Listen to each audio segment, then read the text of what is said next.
സഹൃദയരായ കലാസ്നേഹികളെ, നൂറുകണക്കിന് വർഷങ്ങളായി വാമൊഴിയായും വരമൊഴിയായും മലയാളക്കരയിലെ ഓരോ മണൽത്തരികളെപ്പോലും തഴുകി താലോലിച്ചുപോയ ചില ഐതിഹ്യങ്ങളുണ്ട്. നാടോടിപ്പാട്ടുകളിലും പഴങ്കഥകളിലും കെട്ടുകഥകളിലും മറ്റും പരിലസിച്ച് ഭാവനാവിലസിതമായി കേരളക്കരയിൽ ആകെ പരന്ന അത്തരം ഐതിഹ്യങ്ങളിൽ മുൻപന്തിയിൽ വരുന്ന ഒന്നാണ് പറയിപെറ്റ പന്തിരുകുലം. ക്രിസ്തുവിനു ശേഷം 4-ാം നൂറ്റാണ്ടിന്റെ അവസാന പതിറ്റാണ്ടുകളിൽ നടന്ന ആ കഥ വിക്രമാദിത്യ മഹാരാജാവിന്റെ കാലത്ത് ആരംഭിച്ചു എന്ന് വിശ്വസിക്കപ്പെടുന്നു.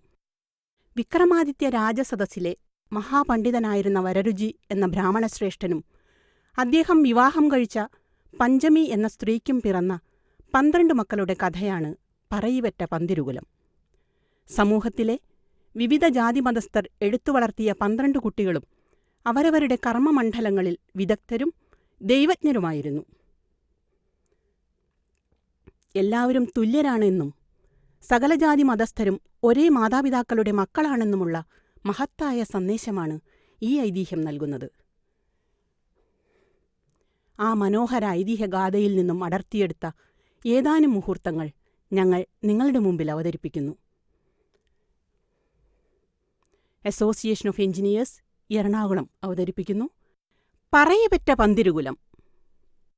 സഹ്യപർവ്വത ശൃംഗമോദിയ പുതുമയാർന്ന കഥ, സാഗരത്തിരമാലയേറ്റു പറഞ്ഞ വർണ്ണ കഥ, മലനാടിൻ ചരിത മനോജ്ഞ സുന്ദരമായ പുണ്യകഥ, പറയിപെറ്റൊരു പന്തിരുകുല ജീവഗാന കഥ.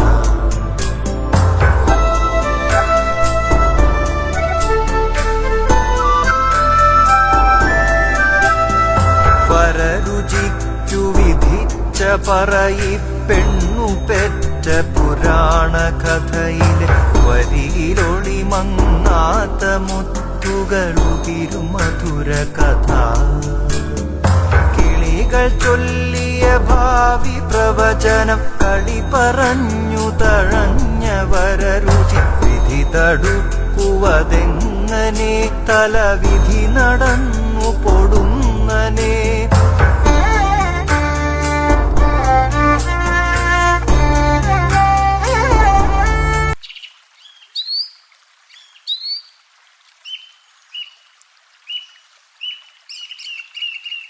അമ്മേ, എനിക്ക് വയ്യ.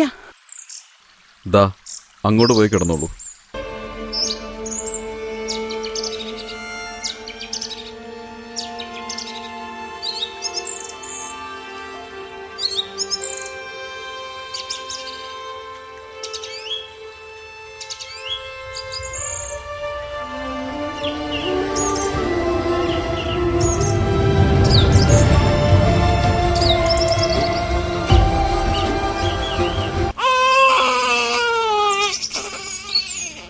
കുഞ്ഞിന് വായുണ്ടോ? ഉണ്ട്. വായുള്ള പിള്ളയ്ക്ക് ദൈവം ഇരയും കൽപ്പിച്ചിട്ടുണ്ട്. പഞ്ചമി പോന്നോളൂ.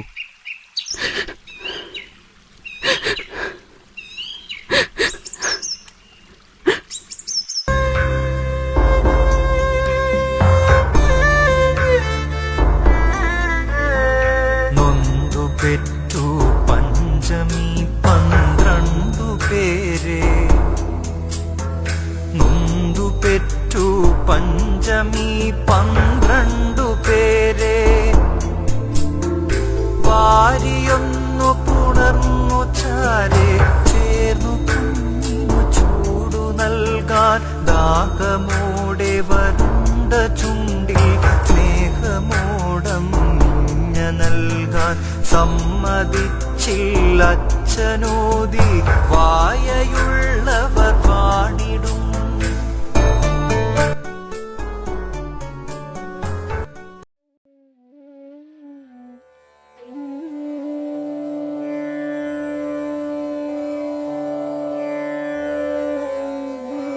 പഞ്ചമി, നീ ഒരിക്കൽ എന്നോട് ആവശ്യപ്പെട്ടില്ലേ നിന്റെ 12 മക്കളെയും കാണിച്ചു തരണമെന്ന്? അതിനുള്ള സമയമായിരിക്കുന്നു. നമുക്ക് പോകാം. അവരെ ഉപേക്ഷിച്ച ഇടങ്ങളിലേക്ക്. എന്റെ പ്രാർത്ഥന ഈശ്വരൻ കേട്ടു. തയ്യാറായിക്കോളൂ, വെയിലുറയ്ക്കും മുമ്പേ നമുക്ക് പുറപ്പെടാം.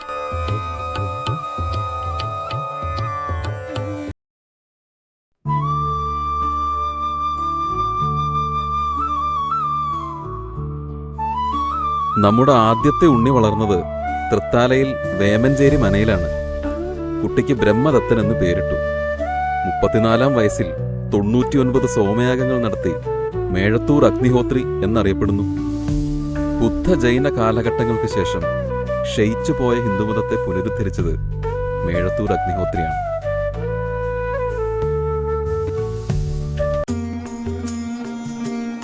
അവിടുന്ന് എവിടേക്ക് പോകുന്നു? ഞാൻ വെളുത്ത പട്ടേരി ഇല്ലത്തേക്ക് മാറി താമസിക്കാൻ പോവാ.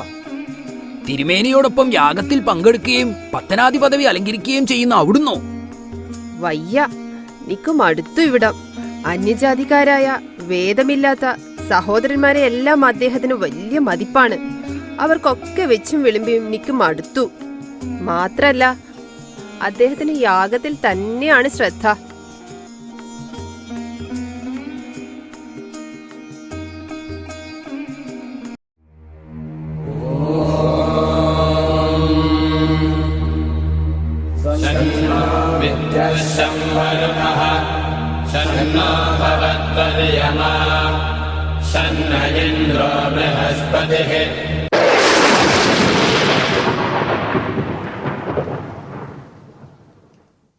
ദേവാ, 99 യാഗം പൂർത്തീകരിച്ചു അല്ലേ? ഇനി ഒരു യാഗം കൂടി കഴിഞ്ഞാൽ എനിക്ക് തുല്യൻ.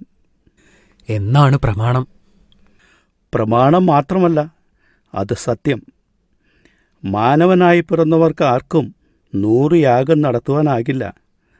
ആ മഹത്തായ കാര്യത്തിൻ്റെ തൊട്ടടുത്തെത്തിയിരിക്കുന്നു താങ്കൾ.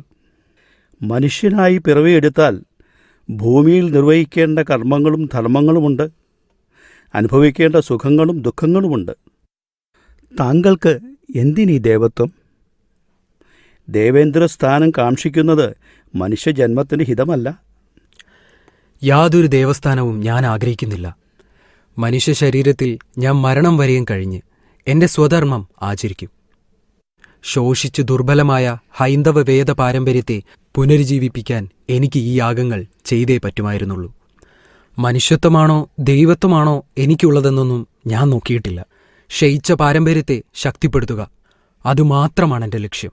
അതിനാൽ അങ്ങനെ തടയരുത്. ഗംഭീരം.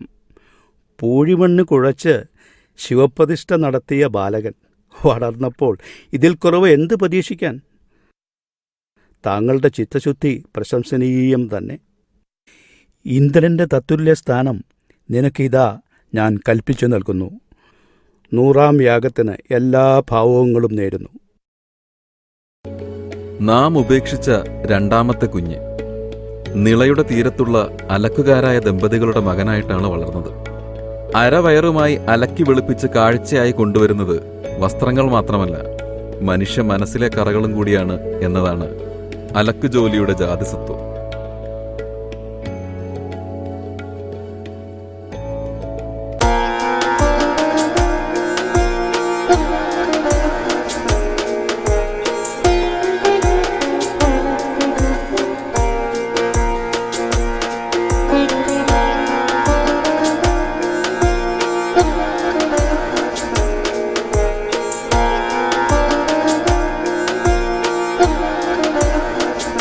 അലക്കിയത് ഇല്ലത്ത് കൊടുത്തോ മോനെ? ഉവ്വച്ചാ. മോനെ, എനിക്ക് കാലിന് തീരെ വയ്യ, നടക്കാൻ മേല, വേദന തീരെ സഹിക്കാൻ വയ്യ മോനെ. വൈദ്യനെ കാണിച്ചിട്ട് ഒരു കുറവുമില്ല. ഇനി എന്താ ചെയ്യ മോനെ? ഞാനൊന്ന് നോക്കട്ടെ, ഒരു മരുന്ന് പുരട്ടിത്തരാം.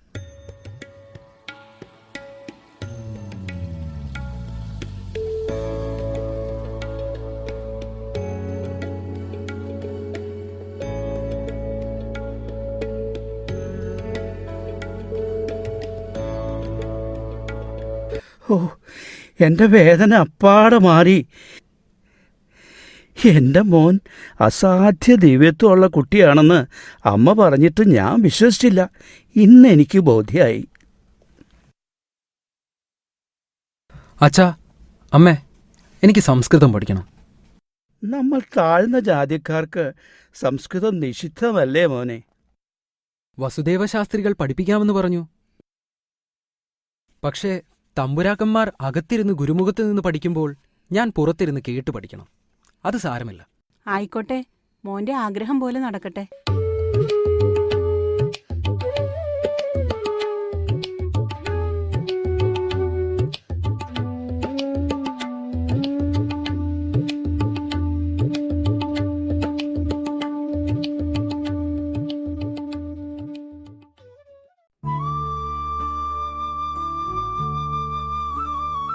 നമ്മുടെ മൂന്നാമത്തെ ഉണ്ണി വളർന്നത് ഉളിയന്നൂർ ദേശത്തെ വിശ്വകർമ്മ കുടുംബത്തിലാണ്.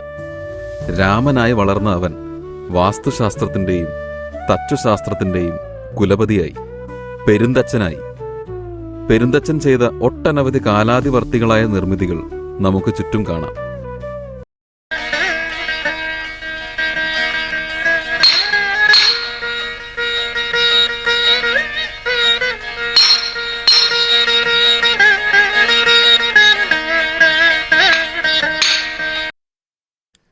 എന്താ തച്ചൻ കല്ലിന് സംഗീതം ഉണ്ടോ എന്ന് നോക്കുകയാണോ? വിഗ്രഹത്തിന്റെ പണി എന്തായെന്ന് പോയി നോക്കട്ടെ. നിൽക്ക്, പണി നോക്കാനായിട്ടില്ല. ഇപ്പോൾ ആരെ അകത്തേക്ക് വിടില്ല. സാക്ഷാൽ തമ്പുരാൻ വന്നാൽ പോലും കാണിച്ചു കൊടുക്കില്ല. ബിംബം പണിയാൻ വന്ന താൻ ഇവിടെ മൂക്കുമുട്ടെ തിന്ന് നശിപ്പിക്കാൻ കൂടിയിരിക്കുക. പെരുന്തച്ഛൻ, തനിക്കാരാ പേര് തന്നത്? ചില വിഡ്ഢികൾ. സാക്ഷാൽ പെരുന്തച്ഛൻ ദാ അവിടെയാണ്, ബ്രഹ്മാവ്. താൻ ഉളിയന്നൂരിൽ വിശേഷാൽ ഒരു കുളമുണ്ടാക്കിയെന്ന് കേട്ടല്ലോ. തെക്കൂന്ന് നോക്കിയാൽ സമചതുരം, വടക്കൂന്ന് നോക്കിയാൽ ദീർഘചതുരം, കിഴക്ക് നിന്ന് വൃത്താകാരം, പടിഞ്ഞാറ് നിന്നോ ത്രികോണം. തനിക്കെന്താ കൺകെട്ടും വശമുണ്ടോ? ഉൾക്കണ്ണ് തെളിയാത്തവർക്ക് എല്ലാം കൺകെട്ടായി തോന്നും. എന്താ മാരാരുടെ സംശയം? ഒന്നുമില്ല. ബിംബം കൊത്തണ നേരത്ത് ഇയാൾ കല്ലിൽ സപ്തസ്വരം വായിക്കുക, അത്രേ ഉള്ളൂ. എംബ്രാസൻ അതാണ് സംശയം. സപ്തസ്വരം കേൾക്കും. കേൾപ്പിച്ചു തരാം. ഒരു പരീക്ഷണമാണ്. കല്ലിന്റെ നാദം നോക്കി പാകത്തിനുരുട്ടിയാൽ കേൾക്കും തമ്പുരാൻ, കേൾക്കും.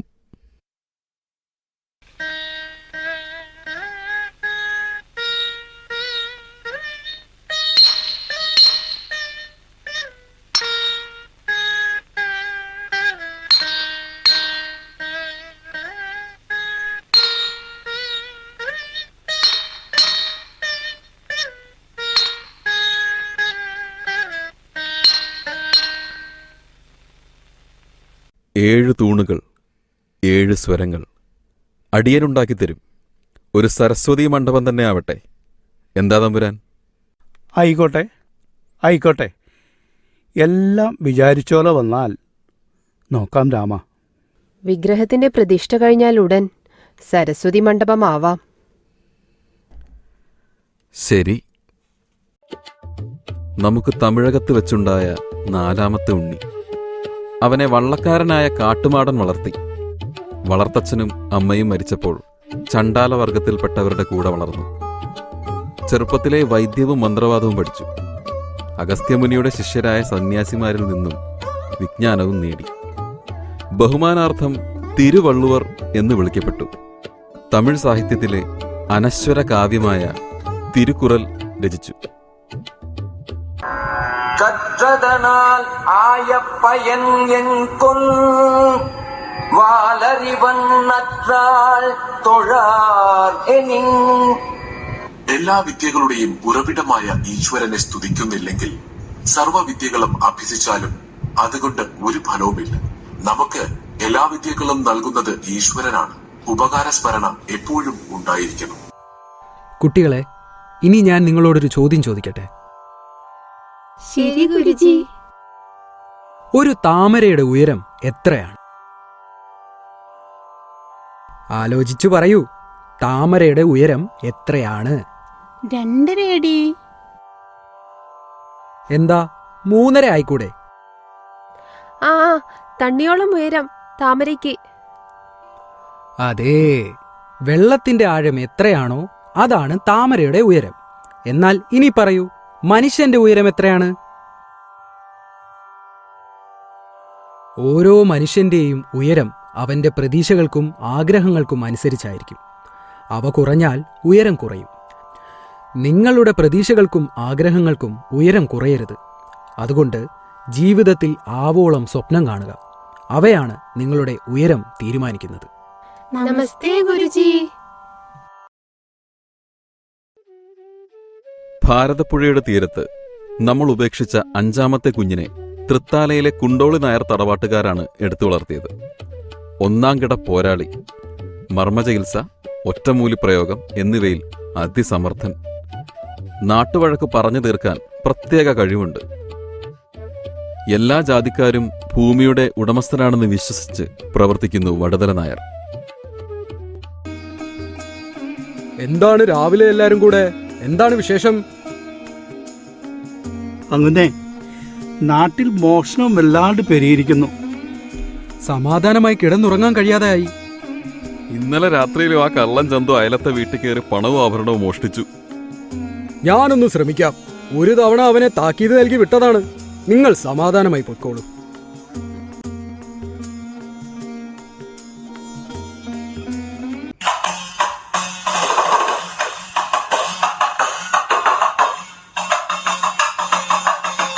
ചന്തുവല്ലേ, നിനക്കിവിടെ എന്ത് കാര്യം?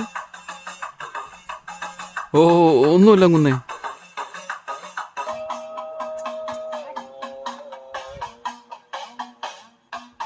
ഞാൻ തൊഴുതിട്ട് വരുന്നവരെ നീ ഇവ സൂക്ഷിച്ചുകൊള്ളണം. ഇവിടെ തന്നെ കാണുമല്ലോ.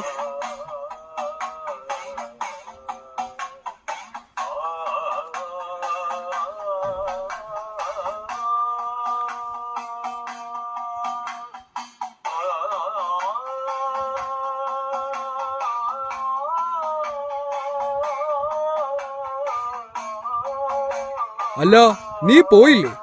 ഞാൻ വിചാരിച്ചു നീ ഇതുകൊണ്ട് കടന്നു കളയുമെന്ന്. ആവശ്യത്തിനുള്ള സ്വർണവും പണവും ഉണ്ടായിരുന്നല്ലോ, പിന്നെന്തേ പോകാഞ്ഞത്? ഇനി അടിയെ മോഷ്ടിക്കില്ല തമ്പുരാൻ. ക്ഷമിക്കണം, തെറ്റുപറ്റി, പൊറുക്കണം. ഈ മാലയും പണവും നിനക്ക് തന്നെ ഇരിക്കട്ടെ, എന്റെ വക. നിന്നെ ഞാൻ വിശ്വസിക്കാം. എന്റെ കൂടെ പോന്നോളൂ. നിന്നെ എഴുതാനും വായിക്കാനും പഠിപ്പിക്കാം. കളരിയിൽ ചെറിയ ജോലിയും തരാം. ചന്തു, അധ്വാനിച്ച് നേടുന്നതിനെ നിലനിൽപ്പുള്ളൂ. നമ്മുടെ ഏക പെൺസന്താനം. നാട്ടുപ്രമാണികളായ കവളപ്പാറ തറവാട്ടിലെ ക്ഷത്രിയന്മാരാണ് അവളെ എടുത്തു വളർത്തിയത്. സഹജീവികളോട് ദയാവായ്പും സ്നേഹവും കൂടാതെ തികഞ്ഞ ഭക്തയുമാണവൾ. ത്രികാലജ്ഞാനവും രോഗപീഠകൾ ശമിപ്പിക്കാനുള്ള അത്ഭുത സിദ്ധിയും അവൾക്കുണ്ട്. ബഹുമാന പുരസരം നാട്ടുകാർ അവളെ കാരക്കലമ്മ എന്നാണ് വിളിക്കുന്നത്.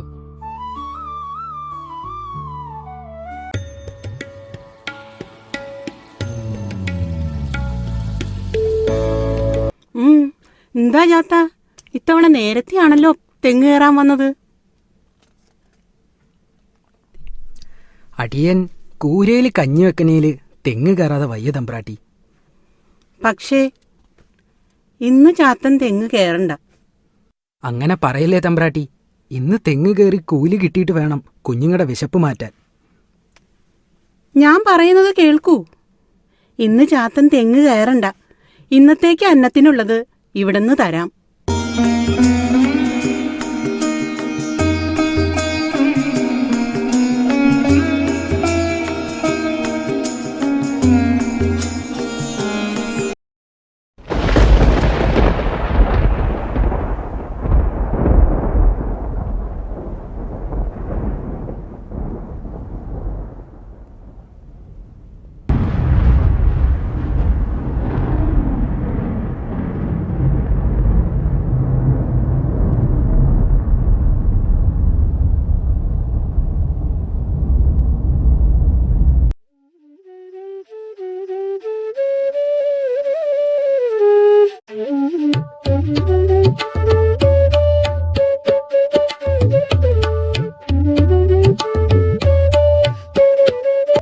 തമ്പ്രാട്ടി തമ്പ്രാട്ടി എന്തു പറ്റി ചാത്താ? തമ്പ്രാട്ടി, അവിടുന്ന് എന്റെ ജീവൻ കാത്തു. ഇങ്ങേര് തെങ്ങ് കയറിയാർന്നേൽ ഇന്ന് ജീവൻ പോയേനെ. ഇന്നലെ ഇടിമിന്നലിൽ തെങ്ങുകളെല്ലാം കത്തിക്കരിഞ്ഞു. അമ്മ രക്ഷിച്ചു. എന്റെ മക്കളുടെ അച്ഛനെ കാത്തു. അല്ലേൽ ഏനും പിള്ളേരും അനാഥരായനെ. ഈശ്വരനോട് നന്ദി പറയൂ. എല്ലാം അവിടുത്തെ മായ മാത്രം. പൊന്നാനിയിൽ വെച്ച് നമുക്കുണ്ടായ ഏഴാമത്തവൻ. ഉപ്പ് വ്യാപാരമാണ് അവന്റെ പ്രധാന തൊഴിൽ. വളരെ താത്വികമായ അർത്ഥങ്ങൾ അവന്റെ ഓരോ പ്രവൃത്തിയിലുമുണ്ട്.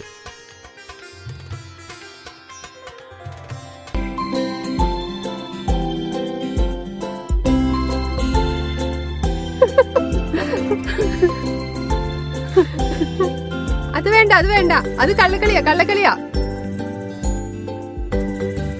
ഉപ്പേ ഉപ്പേ ഉപ്പ് വേണോ? ഉപ്പ് ഉപ്പ്. അതാ ഉപ്പുവറ്റൻ പലഹാരം കൊണ്ടുവന്നു കാണും. ഡാ ഡാ ഡാ, കളി തീർത്തിട്ട് പോടാ കുഞ്ഞാ. ആ, എല്ലാരും വന്നല്ലോ. ഇന്ന് എന്താ ഞങ്ങൾക്ക് കൊണ്ടുവന്നേ? അയ്യോ, ഒന്നുമില്ലല്ലോ. നിങ്ങള് കുറച്ച് കല്ല് പെറുക്കി വാ.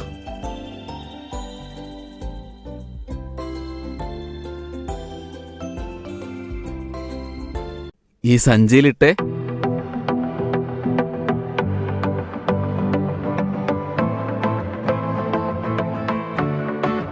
ഇതാ പലഹാരം, എടുത്തോ. അതിന് കല്ലല്ലേ? നീ എടുത്തോടാ. എള്ളുണ്ടാ?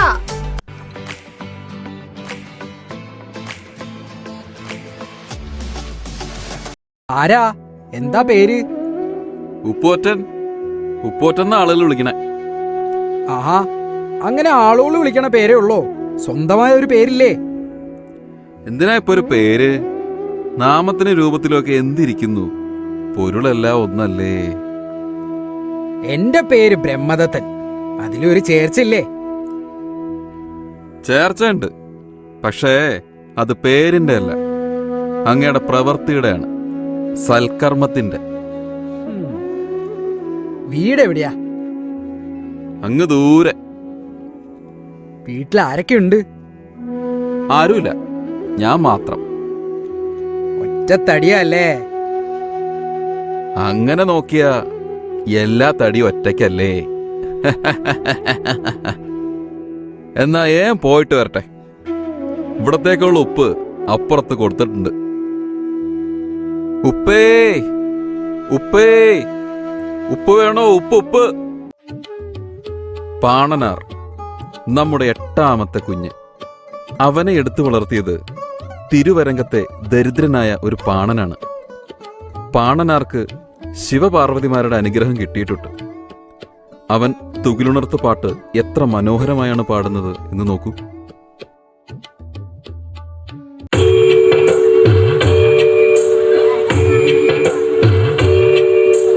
ഇടനെഞ്ചിൽ പാട്ടുള്ള മൂലോക പെരുവാനം കുടികൊട്ടി പാടുന്നേ പുഴമലയാളം.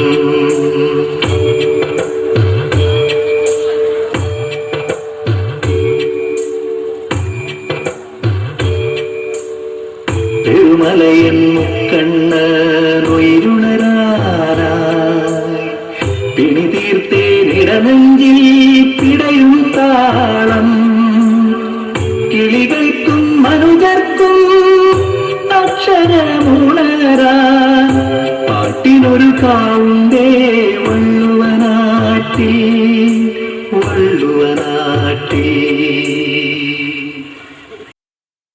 മുറ്റത്തൊരു പാണൻ എത്തിയിട്ടുണ്ടേ. തുടിയിൽ താളവും ചുണ്ടിൽ പാട്ടുമുണ്ട്. അകായിലെ ഉടമക്കാരുടെ മടിക്കുത്തിൽ പണമോ അകത്ത് നെല്ലോ ഇരിപ്പുണ്ടെങ്കിൽ ഭിക്ഷ എന്തെങ്കിലും തരാം. എത്തിയ പാണൻ ചില്ലറക്കാരനല്ല.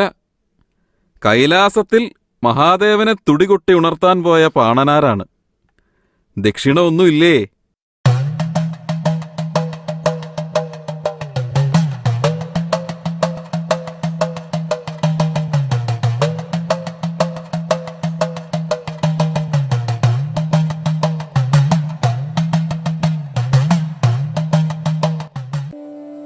തൂതപ്പുഴയുടെ തീരത്ത് നാരായണമംഗലത്ത് മനയിലാണ് നമ്മുടെ 9ാമത്തെ കുഞ്ഞ് വളർന്നത്. അസാമാന്യ പാണ്ഡിത്യം, ജ്യോതിശാസ്ത്രത്തിൽ നിപുണനുമാണ്. രായനെല്ലൂർ മലയിൽ കല്ലുരുട്ടിക്കയറ്റ് താഴോട്ടുരുട്ടിയിട്ട് അട്ടഹസിച്ചുകൊണ്ട് ജീവിതത്തിന്റെ ക്ഷണികതയെ വിളിച്ചോതുന്ന നാറാണത്ത്.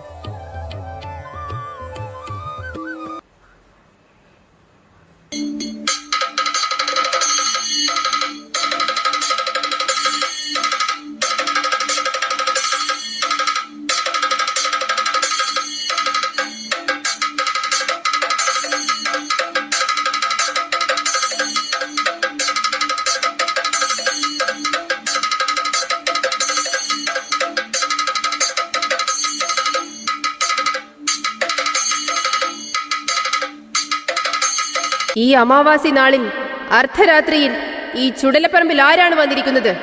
നിങ്ങൾ ആരാണ്? പോ ഇവിടുന്ന്. ഇവിടെ ഇരിക്കുന്നത് ആരാണെന്ന് കണ്ടൂടെ? നിങ്ങൾക്ക് കണ്ണില്ലേ? ഞാനൊരു മനുഷ്യനാണ്. ഇപ്പൊ പോവാൻ ഭാവവുമില്ല. എന്നാൽ നിന്നെ ഞങ്ങൾ പേടിപ്പിക്കും. നിങ്ങൾ പേടിപ്പിച്ചാൽ ഞാൻ പേടിച്ചില്ലെങ്കിലോ? ഞങ്ങൾ പേടിപ്പിച്ചാൽ പേടിക്കാതെ? ഈ ഭൂലോകത്ത് അങ്ങനെ ആരെങ്കിലും ഉണ്ടോ? ആവോ, ഒന്ന് പരീക്ഷിച്ച് നോക്ക്, അറിയാലോ.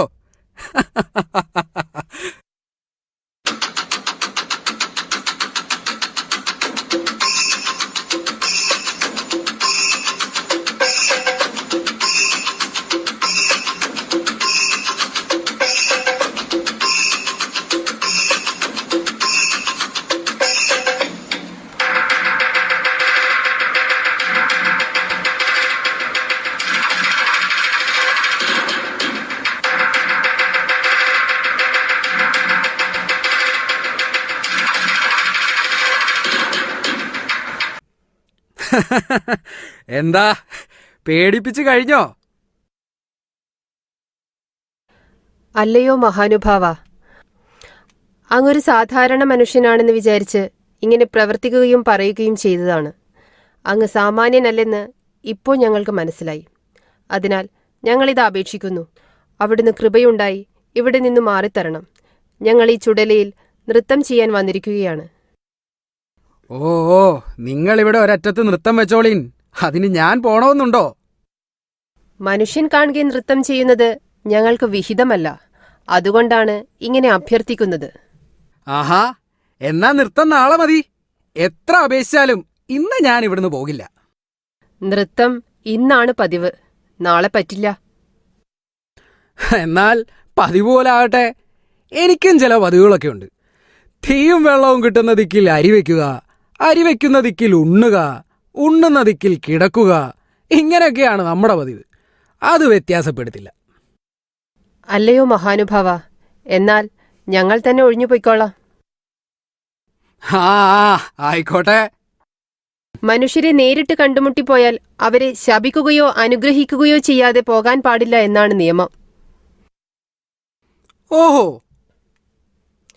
അങ്ങ് ഞങ്ങളോട് എന്തെങ്കിലും ഒരു വരം ചോദിച്ചാലും. എനിക്ക് നിങ്ങളുടെ വരവൊന്നും വേണ്ട, ഞാൻ ചോറുണ്ണട്ടെ. അവിടുന്ന് അങ്ങനെ പറയരുത്. ദയവുണ്ടായി എന്തെങ്കിലും വരം ഞങ്ങളോട് വാങ്ങണം. അല്ലാതെ ഞങ്ങൾക്കിവിടുന്ന് പോകാൻ നിവൃത്തിയില്ല. ഓ നാശം, ഇത് ശല്യമായല്ലോ. ആട്ടെ, ഞാൻ എന്ന് മരിക്കുമെന്ന് നിങ്ങൾക്ക് പറയാമോ? ഇനി 36 സംവത്സരവും 6 മാസവും 12 ദിവസവും 5 നാഴികയും 3 വിനാഴികയും കഴിയുമ്പോൾ താങ്കൾ മരിക്കും. ആഹാ, എന്നാൽ ഒരു ദിവസവും കൂടി ജീവിച്ചിരിക്കണമെന്നുണ്ട്. അങ്ങനെ അനുഗ്രഹിക്കണം. അയ്യോ, അത് ഞങ്ങൾ വിചാരിച്ചാൽ കഴിയില്ല. ഒരു ദിവസമല്ല, ഒരു മാത്ര സമയം കൂടി ആയുസ് തരാൻ ഞങ്ങൾക്ക് ശക്തിയില്ല. എന്നാൽ അത് വേണ്ട, നിങ്ങൾ പറഞ്ഞതിന്റെ തലേ ദിവസം മരിച്ചാൽ മതി. അങ്ങനെ അനുഗ്രഹിച്ചാൽ മതി. അതും ഞങ്ങൾക്ക് നിവൃത്തിയില്ല. എന്നാ നിങ്ങളുടെ അനുഗ്രഹം എനിക്ക് എന്തിനാണ്? അവിടുന്ന് കൃപയുണ്ടായി ഞങ്ങൾ വിചാരിച്ചാൽ കഴിയുന്ന ഒരു വരം ചോദിക്കണം. എന്നാൽ എന്റെ ഇടത് കാലിലെ മന്ത് വലത് കാലിലാക്കിയിട്ട് പെട്ടെന്ന് പൊക്കോളൂ.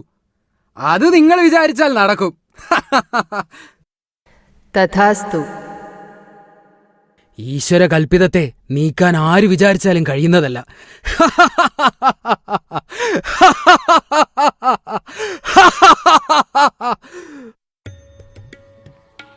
നമ്മുടെ 10ാമത്തെ ഉണ്ണിയെ എടുത്തു വളർത്തിയത് ഒരമ്പലവാസിയായിരുന്നു. പക്ഷേ തുടർന്ന് വളർത്താൻ ആവാതെ ആലുവ വെള്ളാരപ്പള്ളിയിലെ അകവൂർ മനയിൽ കൊണ്ടുചെന്നാക്കി. കാലം കഴിഞ്ഞപ്പോൾ വലിയ നമ്പൂതിരിയുടെ പ്രധാന കാര്യസ്ഥനായി. അസാമാന്യ ബുദ്ധിയും അത്ഭുത ശക്തികളും ഉള്ളവനാണ് അകവൂർ ചാത്തൻ.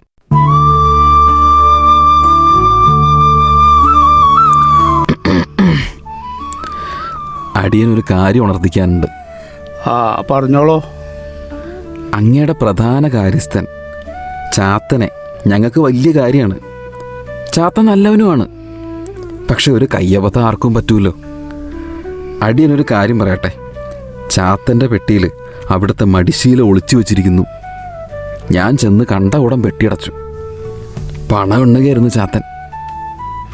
ആഹാ, അങ്ങനെയോ? എന്നാ നോൻ പോയി നോക്കട്ടെ.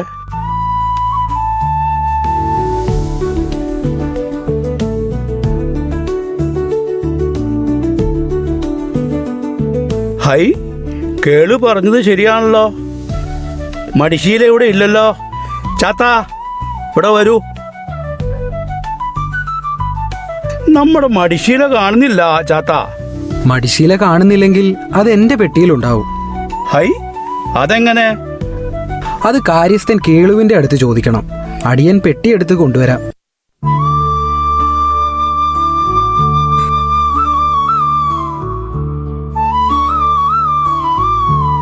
തിരുമേനി മടിശീല തുറന്ന് നോക്കിക്കോളൂ.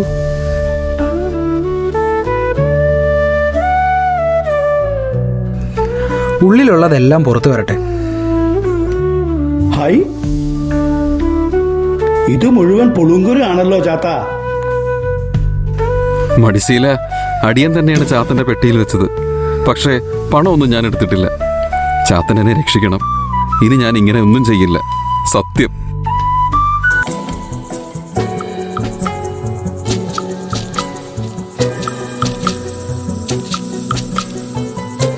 എനിക്ക് എന്തിനാടോ ചാത്താ ഈ പുളിങ്? അങ്ങ് മടിശീല തുറന്നു നോക്കൂ. ആഹാ, ചാത്തന്റെ കൺകെട്ടോ. എന്റെ സ്വർണ്ണ നാണയങ്ങളെല്ലാം കിട്ടിയല്ലോ. നീതിയും സത്യവുമാണ് ഏറ്റവും വലുത്. ഇത് രണ്ടും കൂടിയതാണ് എൻ്റെ ചാത്തൻ.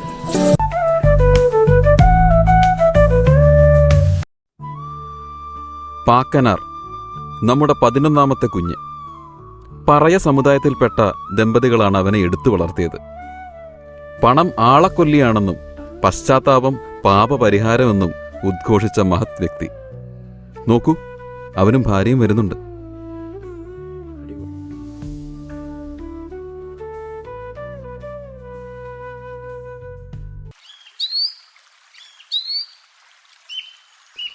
വേഗം നടക്ക് പെണ്ണേ. എന്റെ മുത്തപ്പ, ദേ ഇത് കണ്ടോ? മുത്തപ്പൻ അടിയന്റെ വിളി കേട്ടു. അടിയങ്ങളുടെ കഷ്ടപ്പാടൊക്കെ തീർന്നു. ദേ, ഇത് നിറയെ സ്വർണ്ണ നാണയങ്ങളാ. സ്വർണ്ണ നാണയങ്ങളോ? ആ, അതെ. വഴിപോക്കനായ ഏതോ കച്ചവടക്കാരന്റെ പണമാ. എന്തായാലും മുത്തപ്പൻ കനിഞ്ഞു നൽകിയതാ നമുക്ക് ഈ പണം. വിഡ്ഢിത്തം പറയാതെ എന്റെ പെണ്ണെ, ഇത് ആളെ കൊല്ലിയ. ആളെ കൊല്ലിയോ? അതെ, ആളെ കൊല്ലുന്ന കെണി. ഏനൊന്നും മനസ്സിലാവണില്ല. മനസ്സിലാക്കി തരാം പെണ്ണെ. അന്യന്റെ മുതലായത്. ഇത് നമുക്ക് വേണ്ട. ഇവിടെ തന്നെ ഉപേക്ഷിച്ചേക്ക്. കുറച്ചെങ്കിലും വേണ്ട. നമ്മുടേതല്ലാത്തതൊന്നും ആഗ്രഹിക്കരുത്. അത് അത്യാഗ്രഹമാണ്. ഈ പണം മാത്രമല്ല പെണ്ണെ, അനർഹമായി കിട്ടുന്ന എന്തും ആളെ കൊല്ലിയ. ആഗ്രഹങ്ങൾക്കപ്പുറം അത്യാഗ്രഹങ്ങളാണ് മനുഷ്യനെ വഴിതെറ്റിക്കുന്നത്. അധ്വാനിച്ചുണ്ടാക്കുന്നതിനെ നിലനിൽപ്പുള്ളൂ. അതാണ് പരമമായ സത്യം. വരൂ, നമുക്ക് പോകാം.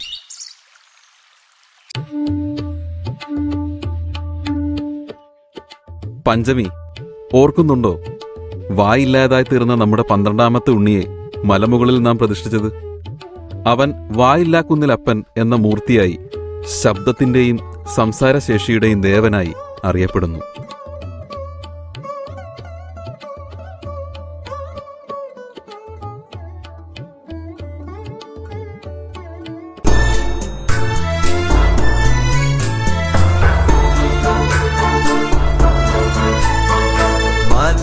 വെള്ളം പൊങ്ങിയാലും മാമലകൾ തകർന്നാലും മറക്കാതെ മനസ്സിൽ വച്ചിരിക്കുന്നു മലയാളി. പറയാം പഞ്ചമി പെറ്റ 12 വംശഗാഥ. ഏതു വേഷമണിഞ്ഞാലും നമ്മളൊന്നെന്നുള്ള ഗാഥ. ജാതിയില്ല മതമില്ല മർത്യനൊന്നെന്നുള്ള ഗാഥ. മാനവർ